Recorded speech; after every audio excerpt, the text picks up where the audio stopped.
स्वागत है आपका CTET previous year paper series में। आज इस सीरीज में हम बात करने वाले हैं सीटेट पेपर 1 की, जो हुआ था दिसंबर 2018 में।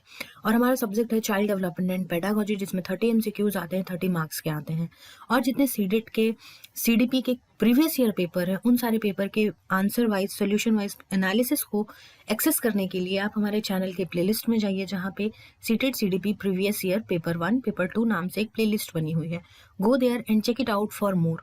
और सीडीपी के जितने कंटेंट हैं, उन सारे कंटेंट के वीडियो लेक्चर को अवेल करने के लिए आप हमारे चैनल के प्लेलिस्ट में जाइए, जहां बाल विकास एवं शिक्षा शास्त्र नाम से एक प्लेलिस्ट बनी हुई है। Go there and check it out for more CDP related content. बढ़ते हैं सवालों की तरफ। पहला सवाल हमें दे रखा है, which of the following is not a limitation of pre operational thought. देखो, प्री ऑपरेशनल थॉट के बारे में बात हुई है। प्री ऑपरेशनल थॉट आएगा तो यानी प्री ऑपरेशनल स्टेज पे आएगा। और ये जो प्री ऑपरेशनल स्टेज है, ये स्टेजेस किसने बताए हैं हमें? तो ये बताया है पियाजे ने, जो कॉग्निटिव डेवलपमेंट को 4 हिस्सों में, 4 स्टेजेस में बांटते हैं, जिसका दूसरा स्टेज है प्री ऑपरेशनल स्टेज।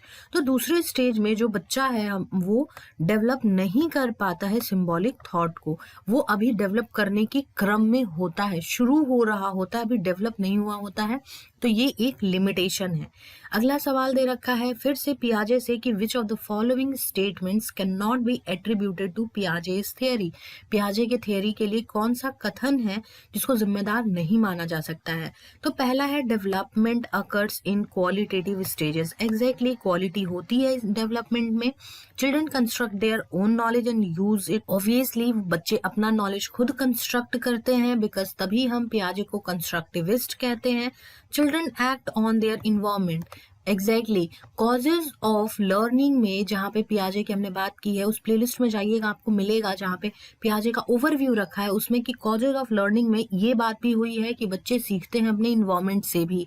उसको उन्होंने तरजीह कम दी है, इंपॉर्टेंस कम दिया है, लेकिन इस बात को भी उन्होंने की है। ठीक है।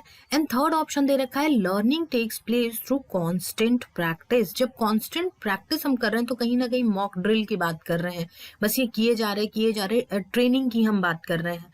और क्रिटिसिज्म आप जब देखोगे पियाजे का, तो उसमें साफ तौर पे ये चीज समझ आता है कि पियाजे ने ट्रेनिंग के इफेक्ट को नकार दिया है, उनको ध्यान ही नहीं दिया है कि ट्रेनिंग का इफेक्ट भी होता है।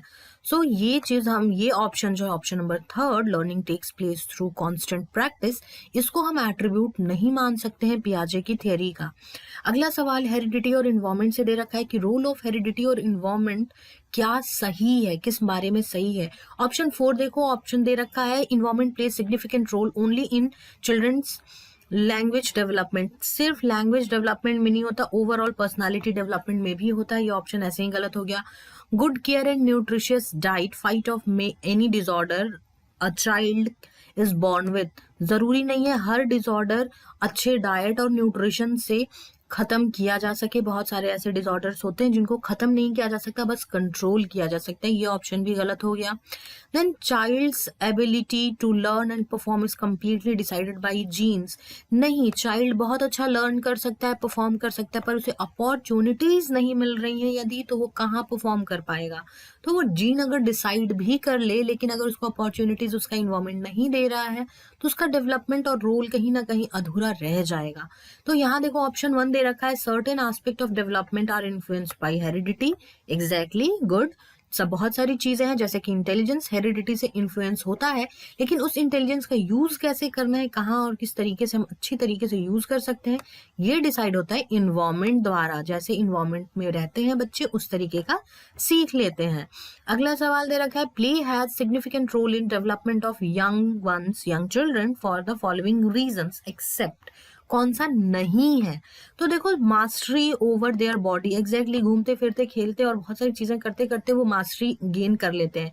उनके सेंसेस को भी स्टिमुलेट करता है, नए स्किल्स को भी सीखते हैं, साथ में उनको यूज कैसे करना है, कहाँ करना है, ये भी सीखते हैं। सो हम ये कह सकते हैं, it is just not only a pleasant way to spend time, rather इसके बहुत सारे अलग अलग यूजेस भी हैं। तो यहाँ एक वर्ड लिखा हुआ है जस्ट, जिसकी वजह से ये ऑप्शन हम चुनते हैं और ये ऑप्शन सही होता है। अगला सवाल, which of the following questions invites children to think critically. समालोचनात्मक सोचने के लिए मजबूर करता है बच्चों को कौन सा कथन? तो देखो यहाँ पे एक दे रखा है, what are different ways in which we can solve this. बहुत सारे डिफरेंट वेज हमें सोचने हैं जो एक पर्टिकुलर प्रॉब्लम को सॉल्व कर सकता है। तो बच्चा हर एक तरीके से सोचेगा, प्रोज एंड कॉन्स हर चीज का सोचेगा कि कैसे इसको सॉल्व किया जा सकता है। अच्छा, इसको ऐसे सॉल्व कर सकता है, पर इसमें ये भी प्रॉब्लम आ सकती है। तो बच्चा क्या सोच रहा है, दोनों तरीके से सोच रहा है, उसके प्रोज भी सोच रहा है, कॉन्स भी सोच रहा है। तो this is how critically think करने के लिए हम बच्चों को मजबूर कर सकते हैं। सो this is the correct answer, different ways पे सोचने के लिए मजबूर कर पाना बच्चों को। अगला सवाल, which of the following options best describes progressive education? प्रगतिशील शिक्षा को सर्वोत्तम तरीके से वर्णन करता है निम्नलिखित में से कौन सा विकल्प? तो देखो, जहां पे भी रैंकिंग और लेबलिंग की बात आएगी वहां पे अपने आप ये सारे ऑप्शंस गलत हो जाएंगे, बिकॉज हम बच्चों को रैंक और लेबल नहीं करते हैं प्रोग्रेसिव एजुकेशन के अनुसार। प्रगतिशील शिक्षा है, बच्चे अपने आप सीख रहे हैं, तो उनका कंपटीशन दूसरों से नहीं है, खुद से है। वो कल क्या सीख रहे थे, आज क्या सीख रहे हैं और कितना कुछ वो सीख पाए हैं, ठीक है। और बच्चे अपना नॉलेज खुद से कंस्ट्रक्ट करते हैं। So they learn by doing, they learn everything whatever they do, वो उसको करते हैं, खुद से सीखते हैं, प्रोजेक्ट मेथड अप्लाई करते हैं, कोऑपरेटिव लर्निंग करते हैं, सब एक साथ मिल के सीखते हैं। तो these are the options that describes progressive education. अगला सवाल फिर प्रोग्रेसिव एजुकेशन से दे रखा है कि education is life itself. Education life है खुद में। ये कैसे हम कह सकते हैं कि प्रोग्रेसिव एजुकेशन ये इस चीज को सत्यापित करता है? तो ये सत्यापित करता है तब जब हम ये बात करते हैं कि education in schools should reflect the social and natural world both. जो सोसाइटी है वहां पे भी और जो नेचुरल वर्ल्ड है बच्चे के अंदर जो भी चीजें हैं वो भी, वो नेचर और नर्चर जब दोनों की बातें कर रहा है एजुकेशन और दोनों को साथ लेकर के चल रहा है, तब हम कहते हैं एजुकेशन इज लाइफ इटसेल्फ। अगला सवाल कोलबर्ग की थियरी से दे रखा है। कोलबर्ग ने मोरल डेवलपमेंट की थियरी दी और ये बताना है हमें कि which of the following can be considered as contribution of Kohlberg's theory. Contribution कौन सा योगदान माना जा सकता है? तो देखो, मोरल डेवलपमेंट में उन्होंने मोरल डायलेमा, मोरल रीजनिंग की बात की थी और किस तरीके से हम एक्शन लेते हैं उन सारी चीजों के बारे में बात की थी, ठीक है। तो कहीं ना कहीं इन्होंने कॉग्निटिव मेच्योरिटी और मोरल मेच्योरिटी के बारे में बात की थी, जो जुड़ा हुआ था एक दूसरे से, ठीक है। तभी तो उन्होंने conventional, pre conventional, post conventional जैसे स्टेजेस दिए और उसके बाद उसमें उन्होंने सब स्टेजेस दिए हैं। अगला सवाल जोन ऑफ प्रॉक्सिमल डेवलपमेंट से है। समीपस्थ विकास का क्षेत्र संदर्भित करता है, क्या है वो?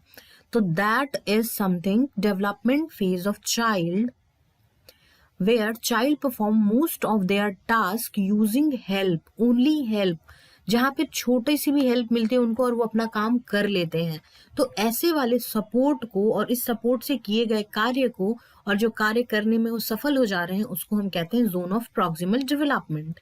अगला सवाल एंड्रोगाइनस पर्सनालिटी से। हम किसको एंड्रोगाइनस पर्सनालिटी कहते हैं? उभयलिंगी व्यक्तित्व हम उसको कहते हैं जिसमें कि दोनों मैस्कुलिन एंड फेमिनिन ट्रेट्स का परफेक्ट बैलेंस हो। आमतौर पर जो भी स्त्री लक्षण है और पुरुषत्व के लक्षण माने जाते हैं, उन सारे लक्षणों का एक संतुलन जहां पे बना हुआ है वही है उभयलिंगी व्यक्तित्व, एंड्रोगाइनस पर्सनालिटी। अगला सवाल children acquire gender roles through all of the following except. किसमें से नहीं करता है? देखो, एक्सेप्ट वाला जो सवाल है ना उसको ध्यान से पढ़ना कभी भी एग्जाम में, और नहीं पे फोकस करता है ये मोस्ट ऑफ द टाइम, तो उस पे ध्यान रखना कि किस चीज के नहीं पे फोकस कर रहा है। तो इन सब से बच्चा सीखता है, किसी एक से नहीं सीखता है। तो वो जिससे नहीं सीखता है वो है शिक्षण, ट्यूटरिंग। बाकी मीडिया से भी सीखता है, सोशलाइजेशन की प्रक्रिया से भी सीखता है, अपने कल्चर से भी सीखता है, पर ट्यूटरिंग से कहीं ना कहीं वो जेंडर रोल्स ब्रेक होते हैं, स्टीरियोटाइप ब्रेक होते हैं और बच्चा अलग तरीके से सीखता है। अगला सवाल क्रिटिक्स बताना है हमें। One of the critics of standardised test has been that. Standardised test जो मानकीकृत परीक्षण की आलोचना करते हैं, वो उनमें से एक सबसे बड़ी आलोचना क्या है? तो ये आलोचना सबसे बड़ी ये है कि इस टेस्ट को बहुत ज्यादा बड़े लार्ज पॉपुलेशन पे हम नहीं कर सकते हैं एडमिनिस्टर, बिकॉज ऐसा होता है कि एक लैंग्वेज होगा पर्टिकुलर, एक तरीके का सिस्टम दिया हुआ रहेगा उन सारे स्टैंडर्डाइज टेस्ट में, जिसकी वजह से उसका आंसर ऑप्ट करना हर एक इंसान के बस की बात नहीं होगी। कहीं ना कहीं वो अपने तरीके से करेंगे। तो लार्ज पॉपुलेशन पे हम इसे स्टैंडर्डाइज टेस्ट को एकदम एज इट इज परीक्षण के लिए प्रशासित नहीं कर सकते हैं। अगला सवाल मल्टीपल इंटेलिजेंस थियरी से दे रखा है। मल्टीपल इंटेलिजेंस थियरी दी थी हमें हार्वर्ड गार्डनर ने। उनके अनुसार क्या था कि इंटेलिजेंस जो है वो मल्टीपल लेयर्स में होता है, बहुत सारे टाइप का, बहुत सारे काइंड का इंटेलिजेंस होता है, जिसमें उन्होंने 8 तरीके के बारे में बताया था और उन्होंने बता रखा था कि कैसे अलग अलग तरीके के इंटेलिजेंस अलग अलग टाइप का करियर डिसाइड करता है अपने किसी भी लर्नर के लिए। इंटेलिजेंस के बहुत अच्छे से लेक्चर्स कवर हैं सीडीपी के कंटेंट वाले प्लेलिस्ट में, जाइए देखिए और आपको ये सवाल समझ में आएगा कि कैसे पूछा हुआ है। अगला सवाल असेसमेंट फॉर लर्निंग और असेसमेंट ऑफ लर्निंग से दे रखा है कि टीचर यूटिलाइज कर सकता है असेसमेंट फॉर लर्निंग और assessment of learning. Assessment for learning end of learning के बारे में भी सीटेट सीडीपी कंटेंट में असेसमेंट एक टॉपिक है, वहां जाकर के आप पढ़ सकते हैं। फिलहाल सवाल के जवाब पे आते हैं कि असेसमेंट फॉर लर्निंग अगर टीचर कर रहा है और असेसमेंट ऑफ लर्निंग भी कर रहे हैं, तो इससे वो क्या करने की कोशिश कर रहे हैं, वो बच्चे के प्रोग्रेस को मॉनिटर कर रहे हैं और जो अप्रोप्रिएट गोल्स सेट हुए थे वो फुलफिल हुए या नहीं, उनके बीच में जो गैप्स हैं उनको कैसे हम फिल कर सकते हैं, इसके ऊपर वो ध्यान दे करके काम करते हैं। अगला सवाल सीसीई से दे रखा है, which of the following is not related to continuous and comprehensive evaluation. बच्चों का कॉम्प्रिहेंसिव इवैल्यूएशन किया जा रहा है, व्यापक मूल्यांकन से संबंधित नहीं है, इनमें से कौन सा वो ऑप्शन है। तो देखो इसमें से एक सबसे बड़ा चीज दे रखा है जो एक बार में हमारा ध्यान जाना चाहिए, it is useful to label. जहां पे भी बात लेबल किया जाती है most of the time CC के केस में वो गलत हो जाता है, प्रोग्रेसिव एजुकेशन के केस में वो गलत हो जाता है, बिकॉज हम बच्चों को लेबल नहीं करते हैं। और यहाँ पे तो सीधे दे रखा है कि label children as slow, poor और इंटेलिजेंट, तो ये हम कभी भी नहीं करते हैं। आप भी खुद को बूस्ट कीजिए डेली वाइट्स के साथ। सीटेट के मॉक पेपर अवेलेबल हैं www.dailybites.in पर। Go there and boost your performance a level up with daily bites. अगला सवाल, giftedness in children can be attributed to. बच्चों में जो प्रतिभा है उसका श्रेय किसको दिया जा सकता है? उसको दिया जा सकता है interplay between heredity and environment. जो अभी हम बात ही कर रहे थे कि हेरिडिटी और इन्वायरमेंट का एक कॉम्प्लेक्स गेम है जिसकी वजह से पूरा डेवलपमेंट निखर के आता है। तो जो गिफ्टेडनेस भी है यानी प्रतिभा भी है, वो भी इन दोनों की परस्पर क्रियाओं का ही असर होता है। अगला सवाल, सोशियो इकोनॉमिकली डिसएडवांटेज बैकग्राउंड से कुछ लर्नर्स आपके पास हैं, तो उनके लिए क्लासरूम का इन्वायरमेंट कैसा होना चाहिए? तो उनके लिए क्लासरूम का इन्वायरमेंट ऐसा होना चाहिए जहां पे उनके अपने एक्सपीरियंसेस को भी वैल्यू किया जाए, उनके कल्चरल और लिंग्विस्टिक नॉलेज को भी एक्नॉलेज किया जाए कि वो भी कुछ सीख के आए हैं और जो सिखा सकते हैं, तब उन्हें इंक्लूडेड महसूस होगा कि उनको भी जहाँ पे सारे बच्चे बैठे हैं वहां पे उनको इंक्लूड किया जा रहा है, उनको अपने आप में महसूस होगा कि वो और कुछ अच्छा कर सकते हैं और कुछ सिखा सकते हैं। अगला सवाल, the intervention needed for creative and talented children in classroom rests on. Talented children है और क्रिएटिव चिल्ड्रन है, रचनात्मक है, प्रतिभाशाली बच्चे हैं, तो कहीं ना कहीं इनका जो आईक्यू लेवल है वो ज्यादा होता है एवरेज से। तो जब ये ऐसे बच्चे होते हैं जो क्लासरूम में हमें मिलते हैं, तो हम इनको कैसे कर सकते हैं इंटरवेंशन करके, इनका किस तरीके से हम यूज कर सकते हैं? तो इनका यूज हम कर सकते हैं तब जब उनको कस्टमाइज्ड और स्टिमुलेटिंग इंस्ट्रक्शंस दिए जाएं जिससे कि बच्चा सीख पाए।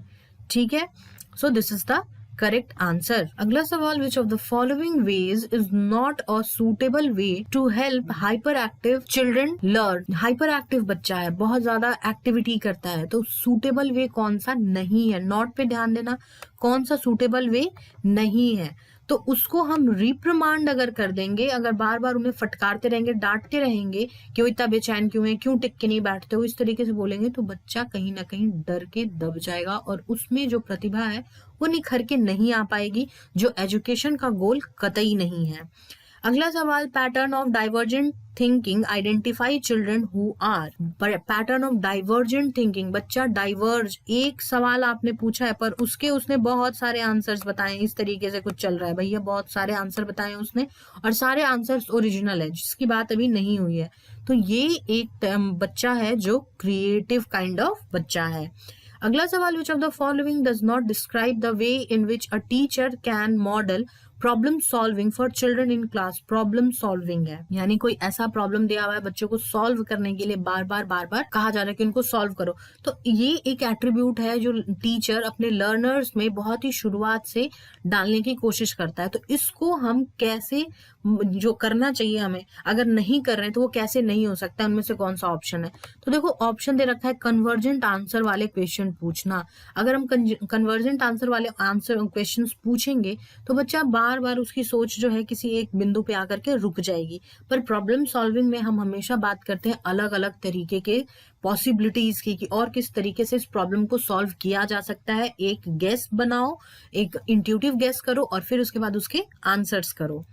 अगला सवाल, which of the following is an emotion, कौन सा इमोशन है। और इमोशन क्या है, इमोशन एक भाव है और डर, भय, ये हमारे अंदर एक भाव होता है। अगला सवाल, 3 year old child explain that milk is produced by a machine at the milk booth, milk booth पे दूध बनता है, एक बच्चा ये कहता है। Which of the following offers the best explanation for the child's understanding, बच्चे के अंडरस्टैंडिंग के लिए कौन सा कथन है जो सही बता रहा है। तो बच्चा अपने एक्सपीरियंस से बता रहा है कि वो जो दूध बार बार उसके पेरेंट्स या उसके गार्डियन कोई भी है जो खरीद रहे हैं वो मिल्क बूथ से खरीद रहे हैं, तो उसके लिए तो वही है, उसका एक्सपीरियंस यही है कि मिल्क बूथ से खरीदा गया है तो दूध वहीं से आ रहा है। तो उसने अपने एक्सपीरियंस के आधार पे उसकी अंडरस्टैंडिंग ये हुई है कि मिल्क जो है वो मिल्क बूथ से आता है। अगला सवाल, which of the following best describes a teacher's role, शिक्षक की भूमिका सर्वोत्तम वर्णन करता है निम्नलिखित में से कौन सा कथन।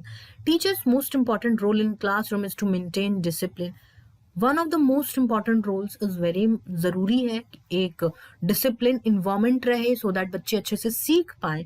ऑप्शन थर्ड दे रखा है completing syllabus on time, living through enough time for revision is also important. Exactly जो करिकुलम डिसाइडेड है उसको टाइम पे खत्म करना सिलेबस को, और साथ के साथ बच्चों को थोड़ा टाइम देना ताकि वो रिवाइज कर पाए, ये भी एक टीचर की भूमिका है। Creating a relaxed space where children learn through dialogue and inquiry, बच्चे अपने संवाद और पूछताछ के माध्यम से सीख पाए, ये एक इन्वायरमेंट और स्पेस क्रिएट करना भी टीचर की जिम्मेदारी है। लेकिन टीचर की ये बिल्कुल जिम्मेदारी नहीं है कि वो सिर्फ और सिर्फ प्री डिस्क्राइब्ड टेक्स्ट बुक से ही चिपक के रहे, अलग कोई भी चीज ना बताए। ये एक टीचर की जो निर्धारित कार्य होते हैं, भूमिकाएं हैं, उसमें ये नहीं आता है। कई बार टीचर आउट ऑफ लीग जाके बच्चों को कुछ एक्सपीरियंसेस देते हैं जो उनके आने वाले भविष्य में काम आते हैं, जो उनके टेक्स्ट बुक में नहीं दिया रहता है। तो एक टीचर की जो सर्वोत्तम भूमिका है उसमें से ये नहीं है कि वो पाठ्य पुस्तक का सिंपली पालन करते चला जाए लाइन बाय लाइन जैसे दिया हुआ है। अगला सवाल अगेन क्लासरूम प्रैक्टिसेस से दे रखा है, which of the following classroom encourages rich learning, समृद्ध शिक्षा को प्रोत्साहित कौन सा ऑप्शन स्टेटमेंट जो दे रखा है वो करता है।